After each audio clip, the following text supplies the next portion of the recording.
2 నెలల్లో మా మంత్రులు వచ్చి నా దృష్టికి సమస్యలు తెస్తే 100 కోట్ల రూపాయలు ఇక్కడ నేను మంజూరు చేసిన. మరి ఆ పనులు అర్ధాంతరంగా ఆగిపోవాలనా? ఇవాళ నేను నా కుటుంబం పట్ల సానుభూతి ఉన్నది, నాకేం వ్యతిరేకం లేదు. కానీ ఇవాళ 3 సార్లు గెలిచినప్పుడు ఈ ప్రాంతానికి మేలు జరగనప్పుడు రేపు 4వసారి గెలిచి ఈ ప్రాంతానికి మేలు జరుగుతుందా? మీరు ఆలోచన చెయ్యండి. అట్లనే 2023లో ఆనాడు కాంగ్రెస్ పార్టీ మహమ్మద్ అజారుద్దీన్ని ఇండియా క్రికెట్ కెప్టెన్ ఇక్కడ అభ్యర్థిగా నిలబెట్టింది. నవీన్ యాదవ్ని పిలిచిన ఒక మాట చెప్పిన, ఇవాళ నువ్వు అజరుద్దీన్ ఎంబడేసుకొని భుజాల మీద మొయ్యి అజరుద్దీన్ గెలిస్తే తప్పకుండా మంత్రి చేస్తా అని ఆ రోజు చెప్పిన. కానీ మా సందేశం మీకు చేరలే, మీరు ఏదో జరుగుతుందని ఆలోచన చేశారు. అజర్బై ఆనాడు కొద్ది మెజారిటీతో ఓడిపోయి, కానీ ఇవాళ ఇదే అజరుద్దీన్ని మీకు ఇచ్చిన మాట ప్రకారం మంత్రిని చేసి ఇవాళ జూబ్లీహిల్స్ కు ప్రచారానికి వచ్చిన. మాటిస్తే మాట తప్పేది లేదు, మడమ తిప్పేది లేదు. ఇవాళ మీకోసం ఇవాళ మీరు వేసేది ఒక ఓటు, నవీన్ ఎమ్మెల్యే అవుతాడు, అజరుద్దీన్ మంత్రి అయి మీ సమస్యల్ని పరిష్కరిస్తాడు. अजहर भाई, आपकी जिम्मेदारी है ये जुबलीहिल्स असेंबली में गरीबों को जो भी जरूरत है आप मंत्री हो के हुकुम जारी करना, यहाँ का हर गरीब को आप मदद देना. इसीलिए आज सरकार सोनिया गांधी, राहुल गांधी, मल्लिकार्जुन खड़गे जी आपको मंत्री बना के आज जुबलीहिल्स को भेज दिया. आज जुम्मा है, जुम्मे के दिन नमाज करके सबको वादा करो एक जुबलीहिल्स में जितने भी तकलीफ है, तकलीफ दूर करने के लिए एक नहीं दो सिपाही आपके सेवा में लगे रहेंगे. మిత్రులారా, ఇవాళ నేను ఒక్కటే మాట చెప్పదలుచుకున్నా, ఈ జూబ్లీహిల్స్ లో గెలిపించండి. అభివృద్ధి అంటే ఏందో నేను చూపిస్తా, అభివృద్ధి ఎట్లా చేయాలో నేను చూపిస్తా. వర్షాలు వస్తే మీ బస్తీలు మునిగినాయి. నేను వచ్చిన మైత్రి వనంలో నేను వచ్చి బస్తీలు తిరిగిన, మీకు నీళ్ళల్లో మునిగిపోతే మీ కష్టాలలో మిమ్మల్ని ఆదుకోనికే నేను వచ్చిన. ముఖ్యమంత్రిగా ఉండి నేను మీ బస్తీలు తిరిగిన, మున్సిపల్ మంత్రిగా ఉన్నా ఆ పోరంబోకు ఆయన ఎప్పుడన్నా వచ్చిందా? ఇవాళ మీ పిల్లల భవిష్యత్తు కోసం గంజాయిని, డ్రగ్స్ ను నిషేధించాలంటున్నా. ఇవాళ గంజాయి, డ్రగ్స్ గురించి ఆలోచన చేస్తే లాగులో తొండలిడ్చి కొడతా అని నేనంటున్నా. కానీ దీపావళి నాడు చిచ్చుబుట్లు కాల్చాల్సిన వాళ్ళు ఫామ్ హౌస్ల గంజాయి డ్రగ్స్ తో దొరికితే వాళ్ళ మీద కేసులు పెట్టొద్దంటారు. గంజాయి డ్రగ్స్ తో దొరికినోడు రౌడీనా, పేదల కోసం కష్టపడే నవీన్ యాదవ్ రౌడీనా? ఒక్కసారి ఆలోచన చెయ్యండి. ఇవాళ ఈ పోటీ జూబ్లీహిల్స్ కు పరిమితం కాదు. ఇవాళ రాష్ట్రాన్ని 10 ఏళ్లు దోసుకొని రాష్ట్రాన్ని నిలువున పుంచి 1,00,000 కోట్లు కాళేశ్వరంలో మింగితే 3 ఏళ్ల కట్టుడు కూలుడు జరిగిపోయింది. ఆ దోపిడీ దొంగలు ఇవాళ జూబ్లీహిల్స్ లో మళ్ళా ముసుగేసుకొని వచ్చిండ్రు. మిత్రులారా, ఈనాడు బీజేపీ, బీఆర్ఎస్ వాళ్ళ గురించి ఆలోచన చేయండి. అజరుద్దీన్ కు నేను మంత్రిస్తే, సోనియా గాంధీ మంత్రిస్తే బీజేపీ వాళ్ళకు కడుపు నొప్పి ఎందుకు, బీఆర్ఎస్ వాళ్ళకు దుఃఖం ఎందుకని నేను అడుగుతున్నా. ఒక మైనారిటీ మంత్రి ఉండొద్దా?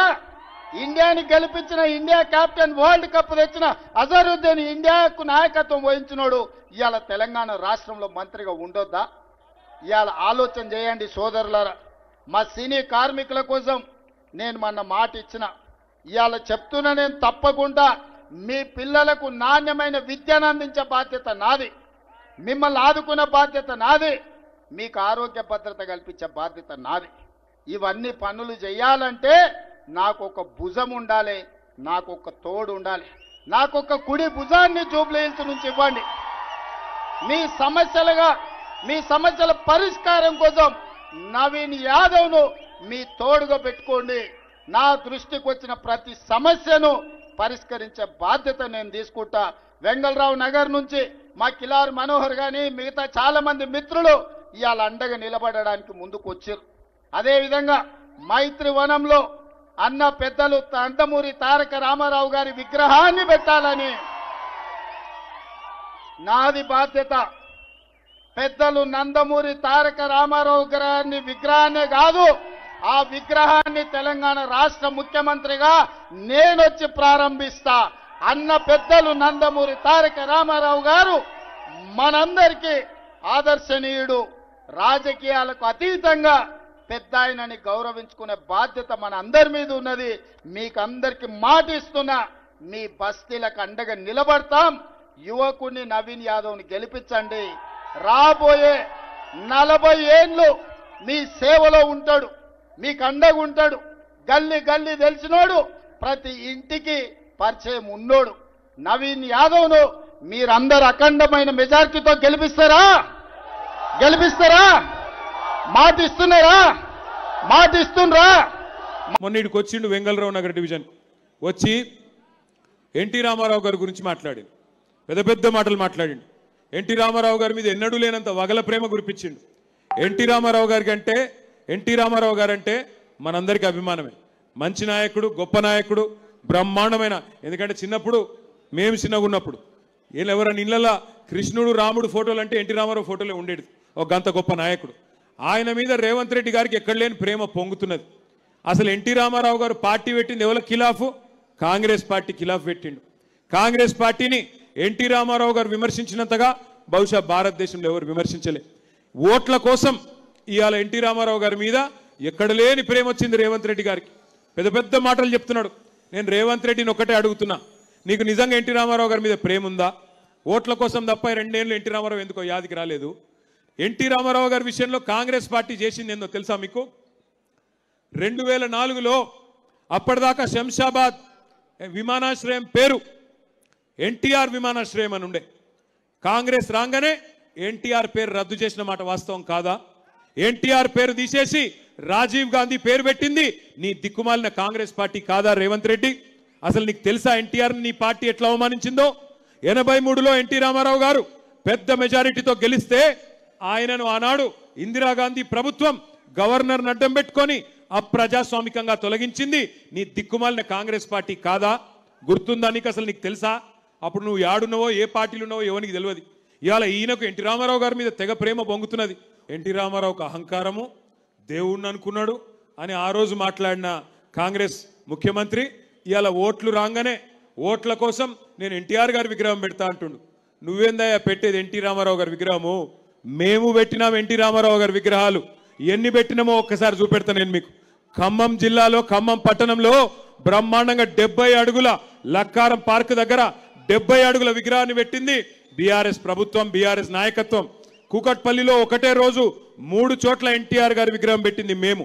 మాగంటి గోపీనాథ్ గారు మోతీనగర్ చౌరస్తాలో ఎన్టీ రామారావు గారి విగ్రహం పెట్టిన ఫోటో మీరు చూడొచ్చు. ఎన్టీఆర్ గారి విగ్రహం విషయంలో కూడా నేను ఒకటే చెప్తా ఉన్నా, ఇట్లాంటి దిక్కుమాలిన కాంగ్రెస్ పార్టీ, ఏ కాంగ్రెస్ పార్టీకి వ్యతిరేకంగానైతే ఎన్టీఆర్ గారు పార్టీ పెట్టినారో ఆ పార్టీ కనుక ఎన్టీ రామారావు గారి విగ్రహం పెడితే ఎన్టీఆర్ గారి ఆత్మ కూడా ఘోషిస్తుంది. అవసరమైతే మీరు మాగంటి సునీతమ్మను గెలిపించండి, సునీతమ్మను దేదీప్యమ్మను ఇచ్చి వాళ్ళిద్దరి చేతుల మీదుగా మా పార్టీ ఆధ్వర్యంలో ఎన్టీ రామారావు గారి కాంస్య విగ్రహాన్ని పెట్టించే బాధ్యత నేను తీసుకుంటా అని చెప్పి నేను మీకు విజ్ఞప్తి చేస్తా ఉన్నా. ఇట్లాంటి దుర్మార్గులు ఓట్ల కోసం డైలాగులు కొట్టేటోళ్లను దయచేసి నమ్మవద్దని చెప్పి నేను కోరుతా ఉన్నా. ఇంకొక మాట కూడా నేను మిమ్మల్ని ఆలోచించమని కోరుతా ఉన్నా. మీరు న్యాయ నిర్ణేతలు. 10 ఏళ్ల కేసీఆర్ గారి ప్రభుత్వ పరిపాలన మీ కండ్ల ముందే ఉన్నది. 2 ఏళ్ల ఈ దుర్మార్గ పాలన మీ కండ్ల ముందే ఉన్నది. మీరు ఆలోచించండి. ఇవాళ ఎందుకు వేయాలి కాంగ్రెస్కు ఓటు? అవ్వలు తాతలు 4000 పెన్షన్ ఇయ్యనందుకు ఓటేయన్నా? ఆడబిడ్డలకు 2,500 ఇయ్యనందుకు ఓటేయన్నా? తులం బంగారం అని చెప్పి మోసం చేసినందుకు ఓటేయన్నా? లేదా ఆడపిల్లలకు స్కూటీలు ఇస్తా కాలేజీకి పోయేటోళ్ళకి అని చెప్పి మోసం చేసినందుకు ఓటేయాలన్నా? పిల్లలకు యువతకు 2 లక్షల ఉద్యోగాలు ఇస్తా అని చెప్పి మొదటి సంవత్సరంలోనే ఇస్తా అని చెప్పి మోసం చేసినందుకు ఓటేయాలన్నా? అశోక్ నగర్ చౌరస్తాలో నిరుద్యోగులను లాఠీలతో కొట్టిపిస్తున్నందుకు ఓటేయన్నా? అట్లాగే హైదరాబాద్లో రియల్ ఎస్టేట్ బర్బాద్ చేసి, కారోబార్లు బర్బాద్ చేసి హైదరాబాద్ను ఆగం చేసినందుకు ఓటేయన్నా? మనం 36 ఫ్లైఓవర్లు కడితే రేవంత్ రెడ్డి గారు 36 గుంతలు కూడా ఊడ్చలే రోడ్ల మీద, అందుకు ఓటేయాలనా? హైదరాబాద్లో బ్రహ్మాండంగా మనం యాపిల్, గూగుల్, అమెజాన్ లాంటి పెద్ద పెద్ద దిగ్గజాలను మనం తీసుకొస్తే ఇవాళ పారిశ్రామికవేత్తల తలకు తుపాకులు పెట్టి బెదిరిస్తున్నందుకు ఓట్లేయన్నా? రేవంత్ రెడ్డికి ఎందుకు ఓట్లేయాలి మనం? ఏ కారణం చేత కాంగ్రెస్ పార్టీ కోట్లేయాలి? ఆటో వాళ్ళను చంపినందుకు కోట్లేయన్నా, ఆర్టీసీ వాళ్ళని నాగం చేసినందుకు కోటేయన్నా, తెలంగాణలో అన్ని వర్గాలను నాశనం చేసినందుకు కోటేయాలన్నా? ఎందుకు కోటేయాలి?